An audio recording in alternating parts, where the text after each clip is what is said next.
இயேசு அழைக்கிறார் ஊழியமானது டாக்டர் பால் தினகரன் அவர்களுக்கு தேவன் வழங்கிய தரிசனத்தின்படி உலகம் முழுவதும் வாழும் மக்களை இயேசு கிறிஸ்துவின் இரண்டாம் வருகைக்கு ஆயத்தப்படுத்தவும், அவர்கள் வாழும் பிராந்தியங்களிலேயே ஜப கோபுரங்களை ஆரம்பித்து அதன் மூலம் ஒரு ஆன்மாவும் தொலைந்து போகாமல் பார்த்துக் கொள்வதோடு மக்களின் ஆன்மீக தேவைகளையும் அன்றாட வாழ்க்கை பிரச்சனைகளிலிருந்து விடுபட தீர்வையும் துயருவோருக்கு ஆறுதலையும் வழங்கவும் மொத்தத்தில் ஒரு அடைக்கல பட்டணமாக திகழ்ந்து வருகிறது. இந்த வருடத்தில் இயேசு அழைக்கிறார் ஊழியத்தில் அக்டோபர் மாதம் பொன் எழுத்துக்களால் பொறிக்கப்பட வேண்டிய மாதம். தமிழகம், தெலுங்கானா, கேரளா ஆகிய மாநிலங்களில் ஜப கோபுரங்கள் ஆரம்பிக்கப்படவும், மக்களோடு இணைந்து அன்பின் ஊழியம் செய்யவும் தேவன் டாக்டர் பால் தினகரன் அவர்களையும் சகோதரி இவாஞ்சலின் பால் தினகரன் அவர்களையும் வல்லமையாக பயன்படுத்தி வருகிறார். தேவ சித்தத்தின்படி இயேசு அழைக்கிறார் 67வது ஜப கோபுரத்தை கோடை வாசஸ்தலமாகிய ஊட்டி பகுதியில் அக்டோபர் மாதத்தில் டாக்டர் பால் தினகரன் அவர்கள் பல்வேறு சபை தலைவர்களோடு இணைந்து திறந்து வைக்க தேவன் கிருபை புரிந்தார். ஆண்டவருடைய அளவற்ற கிருபையினால் இந்த 55வது இயேசு அழைக்கிறார் ஜபகோபுரத்தை ஊட்டியில் இன்று திறப்பது ஆண்டவர் நமக்கு கொடுத்திருக்கும் பெரிய கிருபை. அவருக்கு நன்றி செலுத்துகிறோம். இது இந்தியாவில் 55வது ஜபகோபுரம், உலக அளவிலே 67வது ஜபகோபுரம். இந்த ஜபகோபுரத்தை ஆண்டவர் இயேசு சிலுவையில் பட்ட பாடுகளின் அடிப்படையில், இன்னும் அந்த பாடுகளின் வழியாக கடந்து சென்று மரணத்தை வென்று உயிரோடு எழுந்த அவருடைய வல்லமையின் அடிப்படையில் இந்த இயேசு அழைக்கிறார் ஜபகோபுரத்தை சகல ஜனங்களும் அதன் மூலம் ஆசீர்வாதம் பெறும்படி dedicate the 55th prayer tower in India and the 67th prayer tower of the world in Ooty.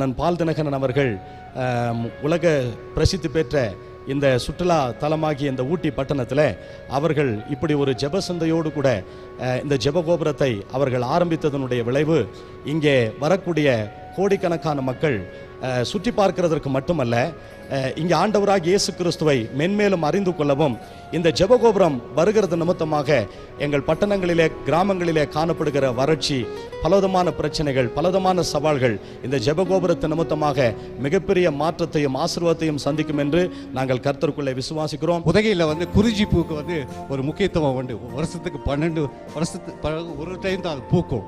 ஆனால் இந்த இதில் ஜெபகோபுரம் இந்த செஞ்சுரியில் ஒரு பூவா பூத்து இங்கே கூட மலையில், நீலமலையில் ஒன்றாகி, அந்த நீலமலையோட ப்ளூ மவுண்டன்ஸ் கூட ஒன்றாகி அது இருக்கிறது போது நாங்களும் குறிஞ்சி பூ போல மகிழ்கிறோம். அநேக உடைக்கப்பட்ட உள்ளங்கள் அழுகிறதுக்கு இடலாமல் இருந்த ஒரு சமயத்தில் ஒரு பெரிய கர்த்தருடைய கிருபையில் ஒரு பெரிய ஆசீர்வாதத்தை கர்த்தர் தந்திருக்கார். கர்த்தருடைய நாமம் மகிமைப்படுவதாக.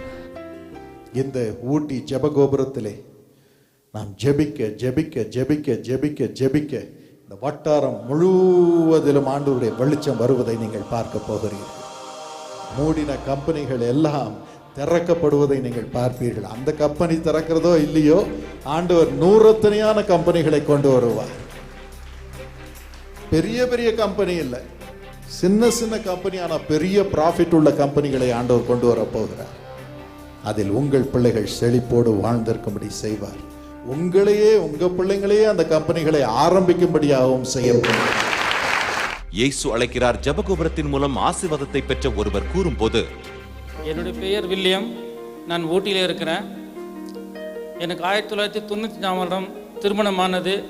திருமணம் ஆன நாளிலிருந்து எனக்கு பிள்ளை இல்லாத இருந்தது. இதன் நிமித்தம் நான் ரொம்ப வேதனைப்பட்டேன், உபத்திரப்பட்டேன், பாடுபட்டேன். நாங்கள் கணவனும் மனைவியாக அதிகமாக ஜெபித்தோம், ஆனால் எங்களுக்கு பிள்ளைகள் இல்லை. கர்த்தரிடத்தில் நாங்கள் போராடி ஜெபித்த போது பிள்ளை இல்லாதது நிமித்தம் நாங்கள் எந்த ஒரு நல்ல நிகழ்ச்சிக்கு நாங்களால் போக முடியாது. போகிற இடத்துலலாம் கேட்குவாங்க, உங்களுக்கு குழந்தைகள் இல்லையான்னு சொல்லிட்டு. இதன் நிமித்தம் ரொம்ப அவமான நிந்தைகள் பட்டோம், உபத்திரப்பட்டோம். இதனால நாங்கள் கணவனும் மனைவியுமாக எந்த ஒரு சுப காரியத்துக்கு நாங்கள் போக மாட்டோம். இப்படி இருக்கிற சூழ்நிலையில் நாங்கள் அதிகமாக ஆண்டவர்கிட்ட கண்ணீரோடு கூட ஜெபித்தோம். இயேசு அழைக்கிற நிகழ்ச்சிகள் டிவியில் வருகிறதான வேளையில் நாங்கள் அதுக்காக ஜெபித்து நாங்கள் அதை காருண்யாக்க கடந்து போனோம். கடந்து போகிறதான வேளையில் அங்கே இருக்கிற ஒரு சகோதரி வந்து ரொம்ப பாரத்தோடு எனக்காக ஜெபிச்சாங்க. கண்ணீரோடு கூட ஜெபித்துட்டு சொன்னாங்க, அடுத்த வருடத்தில் நிச்சயமாக ஆண்டவருக்கு ஒரு பிள்ளை தருவார்னு சொல்லி. நாங்கள் ஜெபித்ததான நாளிலிருந்து 2வது மாதத்தில் என் மனைவி கன்சீவ் ஆனாங்க. எனக்கு ரொம்ப சந்தோஷமாக இருந்தது. ஆனால் குறைந்தது ஒரு 8 மாதம் அளவு இருந்தபோது பிள்ளை நன்றாக வளர்ந்து வந்தது. ஒரு நாளிலே திடீரென்று பிள்ளை ஒரு அசைவில்லாத ஒரு சூழ்நிலை ஆனது. உடனே நாங்கள் டாக்டர் இடத்துல ஃபோன் பண்ணி கேட்டப்போ அவங்க சொன்னாங்க, எப்போத்துலேருந்து பிள்ளை அசைவில்லைன்னு சொல்லி கேட்டாங்க. 2 நாளாக என்று சொன்னேன். அப்பொழுது அவங்க சொன்னாங்க, குழந்தை மரித்து போனது என்று சொல்லி. எனக்கு என்ன செய்வதே தெரியவில்லை. ஏற்கனவே 13 வருடங்கள் எனக்கு பிள்ளைகள் இல்லை. கண்ணீரோடு கூட ஜெபித்தேன். டாக்டர்கிட்ட சொன்னேன், ஆண்டவரே டாக்டர் எனக்கு வந்து 13 வருடமாக பிள்ளைகள் இல்லை, ஆனாலும் இந்த ஒரு சூழ்நிலையில் எனக்கு பிள்ளைகள் இறந்து போனது என்று சொல்லும் பொழுது ரொம்ப வேதனையாக இருந்தது. நான் கண்ணீரோடு அந்த இடத்துல ஜெபித்தேன். அவங்க சொன்னாங்க, ஹாஸ்பிட்டலில் அட்மிட் பண்ணுங்க, நாங்கள் செக் பண்ணுறோன்னு. செக் பண்ணி பார்த்துட்டு சொன்னாங்க, பிள்ளை இறந்து போனது என்று சொன்னாங்க. எனக்கு என்ன செய்வது தெரியவில்லை. ஒரு அரை மணி நேரம் பொறுத்து கொள்ளுன்னு சொல்லி அரை மணி நேரத்தில் ஒரு 13 பாட்டில் குளுக்கோஸ் போட்டாங்க. போட்டுட்டு சொன்னாங்க, பிள்ளை இறந்து போனது, பிள்ளை இறந்து போனது என்று சொன்னாங்க. எனக்கு கண்ணீர் தரையாய் ஊத்தினது. ஆண்டவரை ஜெபித்து சொன்னேன், ஆண்டவரை எப்படியாகிலும் எனக்கு ஒரு பிள்ளைக்கு ஜீவனை கொடுங்க என்று சொல்லி ஒரு அரை மணி நேரம் கழித்து நான் போராடி ஜெபித்து கொண்டிருக்கிறதான வேளையில் அந்த டாக்டர் வந்து கைகளில் பிள்ளையை ஏந்தி கொண்டு வந்து, உன் பிள்ளை உயிரோடு கூட இருக்குதுன்னு சொல்லி கொடுத்தாங்க. ஹல்லேலூயா. அவள் தான் இந்த பிள்ளை. மரித்து போயிடுச்சுன்னு டாக்டர் சொன்ன குழந்தை கொஞ்ச நேரத்தில் என்ன வந்தது? உயிர் வந்தது. யார் இந்த அற்புதத்தை செய்தார்? இயேசு செய்தார். இயேசு அழைக்கிறார், இயேசு அழைக்கிறார். அவளாய் உன்னை தம் கரங்கள் நீட்டி இயேசு அழைக்கிறார், இயேசு அழைக்கிறார். நீங்கள் இயேசு அழைக்கிறார் ஊழியத்தின் மூலமாக உங்கள் காணிக்கை அனுப்பி ஒவ்வொரு மாதமும் சிலர் பிரதர் சாட்சி கொடுத்தது போல டிவி கிளப் மெம்பராக ஒவ்வொரு மாதமும் காணிக்கை அனுப்பி இந்த ஊழியத்தை தாங்கி வருகிறீர்கள். அதை வைத்துதான் இந்த ஜெப கோபுரங்களை செயல்படுத்துகிறோம். 4000 ஜெப வீரர்கள் வீராங்கனைகள் இணைந்து இயேசு அழைக்கிறார் ஜெப கோபுரத்திலே ஜெபம் பண்ணி கொண்டிருக்கிறார். 24 மணி நேரமும் ஜெபம், இலவசமாக ஜனங்களுக்கு ஜெபம் பண்ணுகிறோம். ஒவ்வொரு முறையும் நீங்கள் காணிக்கை அனுப்பும் பொழுது இந்த காணிக்கை ஆண்டவர் கையில் எடுக்கிறார். 5 ரூபா, 2 ரூபா, 10 ரூபா, 50 ரூபா என்று ஜனங்கள் அனுப்புகிறார்கள். அதை எடுத்து அதை ஆசீர்வதித்து அதை பெருக பண்ணுகிறார். கண்ணீரோடு விதைக்கிறவன் கம்பீரத்தோடு அறுப்பான். நீங்க கண்ணீரோடு விதைக்கிறீர்கள், கஷ்டத்தின் மத்தியில் கொடுக்கிறீர்கள். அதை ஆண்டவர் எடுத்து ஆசீர்வதித்து மற்றவர்களுக்கு அதை கம்பீரமாக மாற்றுகிறார். உங்களுக்கு உங்கள் வாழ்விலே கம்பீரத்தை கொடுக்க மாட்டாரா? இன்றைக்கு கொடுக்கும்படியாக தான் இயேசு நம் மத்தியிலே வந்திருக்கிறார். வரைக்கும் மற்றவர்களுக்கு உங்கள் காணிக்கைகளை கொடுத்து அவன் கண்ணீரை துடைத்திருக்கிறீர்கள். இன்று ஆண்டவர் உங்கள் கண்ணீரை துடைப்பார். நிச்சயமாகவே ஆண்டவர் எனக்கு சொன்னதின்படி செய்து வருகிறார். என்னுடைய ஜெபகோபுரத்தை என் வீட்டை கட்ட சொல், என் பிள்ளைங்க வீட்டை கட்டுவேன் என்று சொன்னார். அப்படியே அவர் செய்து வருகிறார். இன்றைக்கும் இந்த ஜெபத்திலும் அதை கேட்டு ஆண்டவர் உங்களுக்கு வீட்டை கட்டுவார், உங்க குடும்பத்தை கட்டுவார், வேலையை கட்டுவார், குழந்தை இல்லாத உங்கள் கர்ப்பத்தை கட்டுவார், பாக்கியத்தின் நாட்களை கொடுக்க போகிறார். எத்தனை பேர் அதை விசுவாசிக்கிறீர்கள்? ஆண்டவருக்கு ஒரு ஹல்லேலூயா சொல்லுவோமா? இப்பொழுதும் தேவதூதன் உங்களுக்கு முன்னே போக போகிறார். Angel is going to go before you. உங்கள் விசுவாசத்தை இன்னும் பலப்படுத்த வாசல்களை திறப்பான். He will open the door. Doctor Paul Dhinakaran அவர்களின் ஆண்டவர் தீர்மானம் பண்ணின இடத்திற்கு உங்களை அழைத்து கொண்டு வருவார். He will take you to the place God has determined for you. நம்பிக்கையூட்டும் இறை வார்த்தைகள். இனி 2 பரிவாரங்களை நீங்கள் சுமக்கும்படியாக ஆண்டவர் உங்களை உயர்த்த போகிறார். God is going to lift you up so that He's going to carry 2 troops along with you. மனம் கலங்காதிருங்க. Don't be worried. உங்கள் ஆசீர்வாதத்திற்காக ஏசாயா 66 அதிகாரம் 1 வசனத்திலே வேதத்திலே ஆண்டவர் சொல்லுகிறார். Isaiah 66 verse 1, the Lord says in His word, வானம் எனக்கு சிங்காசனம், the heaven is my throne, பூமி என் பாதபடி. earth is my footstool. அப்போஸ்தலர் 7:49 அதை நாம் வாசிக்கிறோம். The same thing we read in Acts 7:49. எல்லாம் வல்ல இறைவன் மிகவும் பெரியவர். The Almighty God is such a great God. வானத்திலே அவருடைய சிங்காசனத்தை வைத்திருக்கிறார். He has kept His throne in heaven. அவருடைய கால்கள் பூமியின் மீது வைக்கப்பட்டிருக்கிறது. His feet is kept upon the earth. அவ்வளவு பெரிய தேவன், Such a great God. அவரிடம் ஜெபம் பண்ணதான் நாம் வந்திருக்கிறோம். We have come to pray for such a great God. இந்த சர்வ வல்லவரிடம் ஜெபம் பண்ணும்படி நாம் வந்திருக்கிறோம். We have come to pray to this great God, Almighty God. ஆனால் இந்த பெரிய தேவன் This great God, நம்மை பார்த்து சொல்கிறார், He says to us, என் சிங்காசனம் பரலோகத்துல இருக்குதுப்பா, yes, my throne is my heaven, என்னுடைய பாதபடிகள் பூமியின் மீது இருக்கிறது. my feet is on earth. அவ்வளவு பெரிய தேவன் நான். Such a great God I am. ஆனாலும் Even then, நான் தங்க விரும்புவது I want to stay உன் இருதயத்தில் தான். in your heart. உன் இருதயத்தில் தான் நான் தங்க விரும்புறேன். I want to stay in your heart. உன் இருதயத்தை எனக்கு திறக்க மாட்டியாப்பா? Will you not open your heart to me? நான் உள்ள வர விரும்புறேன். I want to come inside. நான் வந்து தங்குவேன். I will come and stay. உன்னோடு போஷிப்பேன். I will dine with you. அப்படி என்றால் உன் ஜெபத்தை எல்லாம் கேட்பேன். What is it meaning? I will hear all your prayers. நீ மேஜையில உட்கார்ந்து என்னிடம் சொல்லும் எல்லாவற்றையும் கேட்பேன். When you sit on the table, whatever you tell me, I will listen. உன் ஜெபங்களுக்கெல்லாம் பதில் தருவேன் என்றார். I will answer all your prayers. ஆண்டவர் நம்முடைய இருதயத்திற்குள் வரும் பொழுது, When the Lord comes into your heart, உங்கள் இருதயம் தேவனுடைய ஆலயம் என்று சொல்லி அவர் அதற்கு சாட்சியாக இருக்கிறாராம். He comes and inside your heart and says, your heart becomes my temple, and He is a witness for that. 1 யோவான் 5:7 படி, According to 1 John 5:7, பரலோகத்தில் நம்மை குறித்து சாட்சி சொல்லும் 3 இருக்கிறார்கள். there are 3 who testify in heaven. 1 பிதாவாகிய தேவன், First, the Almighty God, God the Father. 2வது வார்த்தையாகிய தேவன், இயேசு என்ற பெயரை உடையவர். Second, Jesus, who was named as Jesus, the Word of God. 3வதாக பரிசுத்த ஆவியானவர். Thirdly, the Holy Spirit. 3 சாட்சிகள். 3 witnesses. நீங்கள் தேவனுடைய பிள்ளைகள் என்று சொல்லிக்கொண்டே இருக்கிறார்கள். They keep on telling that you are the children of God. அநேக முறை நமக்கே நம்முடைய இருதயத்துல ஒரு சந்தேகம் வருது, நான் கடவுள் பிள்ளையா இருக்கிறேனா, கடவுள் என் இருதயத்துல இருக்கிறாரான். Many times we ourselves have a doubt in our God whether I am a child of God, whether God lives in me.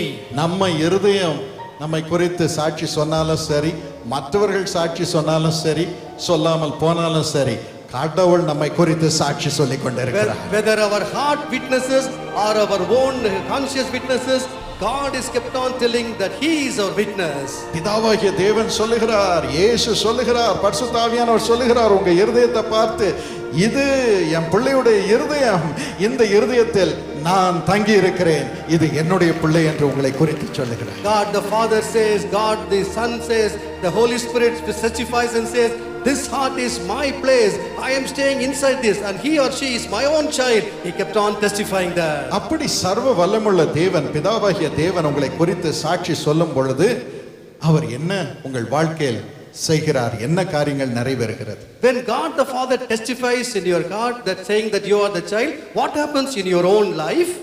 சங்கீதம் 115 3ஆம் வசனத்தை வாசித்து பாருங்கள். Psalm 115 verse 3. நம்முடைய தேவன் பரலோகத்தில் இருக்கிறார், தமக்கு சித்தமான யாவையும் செய்கிறார். அவர் பரலோகத்தில் இருந்து அவருக்கு சித்தமான எல்லாவற்றையும் செய்கிறார். He is in heaven and he does whatever pleases him. அவருடைய சித்தம் என்ன? What is his will? ரோமர் 8:28 வாசித்து பாருங்க. Romans 8:28.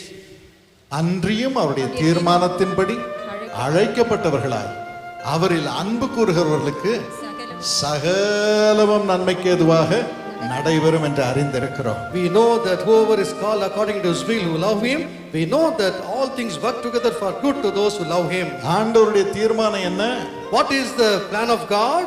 என் பிள்ளைங்களுடைய வாழ்க்கையில சகலமும் நன்மைக்கு எதுவாக நடக்க வேண்டும். In my children's life I will do everything good for them. ஆண்டவர் தீர்மானம் பண்ணி வச்சிட்டாரு, உங்க வாழ்க்கையில சகலமும் நன்மைக்கு எதுவாக நடைபெற வேண்டும் என்று. God has already determined that everything happens in your life for good only. இதுதான் அவருடைய தீர்மானம். இதை நிறைவேற்ற அவர் உங்கள் வாழ்க்கையிலும் நீங்கள் தேவனுடைய பிள்ளைகள் என்பதற்கு சாட்சியாக வைத்துக் கொண்டிருக்கிறார். This is the determination of God, and to make happen this, he is himself testifying in your life. எபிரேயர் 4 அதிகாரம் 3 வசனத்தை வாசித்து பாருங்கள். Hebrews 4 and verse 3. வேதம் கூறுகிறது, உலக தோற்றத்திற்கு முன்னதாகவே தேவன் எல்லாவற்றையும் தீர்மானம் பண்ணி வைத்திருக்கிறார். The Bible says, even before the foundation of the world, God has planned everything before the creation of the world. எரேமியா 29:11 வாசித்து பாருங்க. Jeremiah 29 and verse 11. ஆண்டவர் பரலோகத்துல உட்கார்ந்து உலகத்தை உண்டாக்குறதுக்கு முன்னதாகவே நீங்க இந்த நாள்ல பிறப்பீங்க என்று அறிந்து உங்களுக்கு எல்லாம் நன்மையா நடக்கணும், நன்மையா நடக்கணும், நன்மையா நடக்கணும்னு நன்மையானவைகளை உங்கள் வாழ்க்கைக்காக தீர்மானம் பண்ணி வச்சிருக்கிறார். God is seated in heaven. Even before the creation of the world, he has already determined, in my child's life this thing should happen for good, this thing should happen for good, for everything he has already planned in your life for good only. எல்லாத்தையும் தீர்மானம் பண்ணி வச்சிருக்கிறார். He has already planned everything. அதற்கு அந்த தீர்மானத்துக்குள் தேவன் உங்களுக்கு குறித்து கொண்டிருக்கும் அந்த நன்மையான தீர்மானத்திற்குள் உங்களை நடத்தும்படியாக அவர் தேவதூதர்களை உங்களோடு அனுப்புகிறார். To lead you into his own plan that he has kept for you for good, he sends his angels with you. யாத்திராகமம் 23 அதிகாரம் 20 வசனத்தை வாசித்து பாருங்க. நீ நடக்க வேண்டிய வழியில் உன்னை காப்பாற்றுவதற்காக ஒரு தூதனை உன்னோடு நான் அனுப்ப போகிறேன். To guard you along the way, to protect you, I am sending an angel ahead of you. ஐயோ, நான் தான் போகணும், நான் தான் இதை செய்யணும், நான் தான் அதை செய்யணும், என் பிள்ளைக்கு நான் தான் இதை செய்யணும்னு நீ நினைக்காதம்மா. நீ நடக்க வேண்டிய வழியில, நான் உனக்கு தீர்மானம் பண்ணி வைத்திருக்கும் வழியில உன்னை நடத்தும்படி ஒரு தேவதூதனை உனக்கு முன்பாக நான் அனுப்ப போகிறேன் என்று ஆண்டவர் சொல்லுகிறார். The Lord says, you are telling, I have to do this, I have to do that, I have to take care of my child, I have to lead my child. But God says, I have already planned everything for you, and to that way to lead you, I am sending an angel with you. அந்த வழியிலே, உன் வாழ்க்கையின் வழியிலே அவன் உன்னை காப்பாற்றுவான். In that way of your life, he will guard you. பிசாசு வந்து உன் வாழ்க்கை வழியிலிருந்து உன்னை தள்ள முடியாது. Devil could not come and he will not snatch away from that way of life. அந்த தேவதூதன் உன்னை நான் உனக்காக வைத்திருக்கும் அந்த வழியிலே நடத்துவான். Angel will lead you according to the way in which I have planned for you. அது மட்டும் இல்ல, Not only that, நீ எந்த இடத்துக்கு போகணுமோ, எந்த ஸ்தானத்துக்கு போகணுமோ, என்ன ஆசீர்வாதத்தை பெற வேண்டுமோ அந்த இடத்திற்கு உன்னை அந்த தேவதூதனே அழைத்து கொண்டு போவான் என்று ஆண்டவர் the சொல்லுகிறார். Lord says, to that particular place, to that place where I have destined for you to have a blessing for you, the Lord says the angel will take you to that particular place. மத்தேயு 18 அதிகாரம் 10 வசனத்தை வாசித்து பாருங்க. Matthew 18 and verse 10. அவருக்கு உங்கள் வாழ்க்கையை நீங்கள் ஒப்புக் கொடுக்கும் பொழுது சர்வ வல்லமுள்ள தேவன் உங்களுக்கென்று ஒரு தேவதூதனை நியமிக்கிறார். When you commit your life into the hands of God, God is keeping an angel for your life, for your sake. ஒவ்வொரு நாளும் இந்த தேவதூதன் போய் தேவாதி தேவனுடைய முகத்தை உங்கள் நிமித்தம் பார்க்க வேண்டும். Every day this particular angel has to go to heaven to see the face of God for your sake. அந்த நாளிலே என்னென்ன தீர்மானம் ஆண்டவர் உங்கள் வாழ்க்கையிலே நிறைவேற வேண்டும் என்று தீர்மானம் பண்ணி வச்சிருக்கிறாரோ அதை தேவதூதன் சொல்லுவாரு.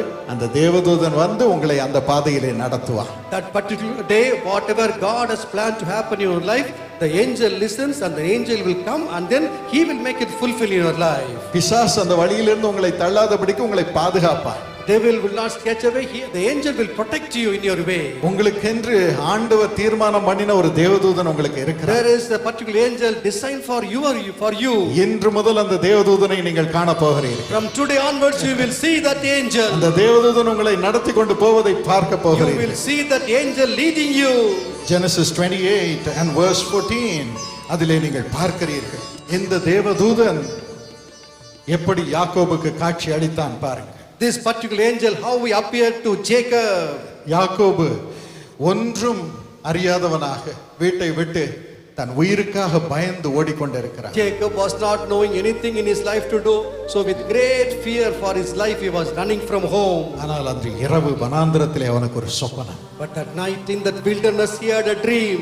அந்த சொப்பனத்திலே தேவதூதர்கள் ஏறுவதையும் இறங்குவதையும் கண்டார். In the dream he saw angels ascending and descending.